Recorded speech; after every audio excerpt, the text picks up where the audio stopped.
So I'm really excited to show you three works in this exhibition. One is more of a conceptual piece looking at I guess what we might have learnt at school and the kinds of environmental messages that we've taken on board.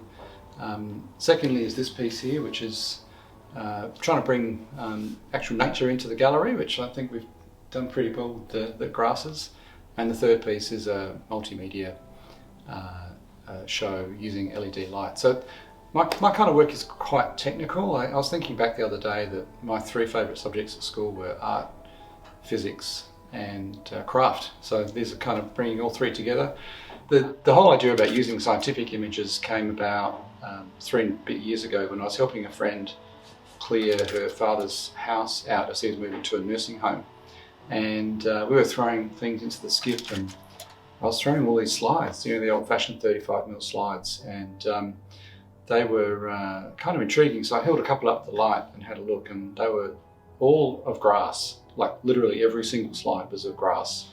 And I think her childhood must have been tormented by stopping at the side of the road on the family trips, Dad taking photos of grass, because he's a plant biologist. So I got sort of interested in these images, and I thought, wow, they're kind of beautiful in themselves, but also what does it tell us about what he's looking at, and to some extent what isn't he looking at as well, because he was looking at the introduced species, and I think from what I can tell not as much around the indigenous species. So I've kind of got some indigenous species here. This is Poa mauricii, which is endemic to Victoria, or at least was before we came along. Once I got a bit of a name for looking at slides, Ilona from the art room then delivered to me the entire audiovisual collection for the Maryborough Secondary College from 1975. So wow, I've got years to go on these slides.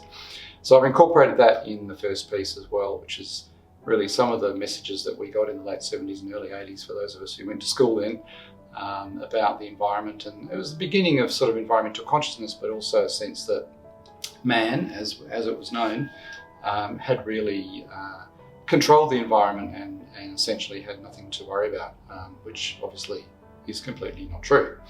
So I'm interested in kind of what we see through these images, and particularly science images are very authoritative, and you tend to sort of accept what they're saying. And not that I'm an anti-science person at all, but I'm just trying to ask the question, well, what's not there? What's the context? What else is perhaps should be in the frame, and how do we interpret that? So looking at sort of negative and positive space as well, which I think is always interesting in art. So I'm kind of trying to explore what art might do to help us, I guess, perceive things that we perhaps have been either taking for granted or the biases that we have in everyday life that we just don't see these things.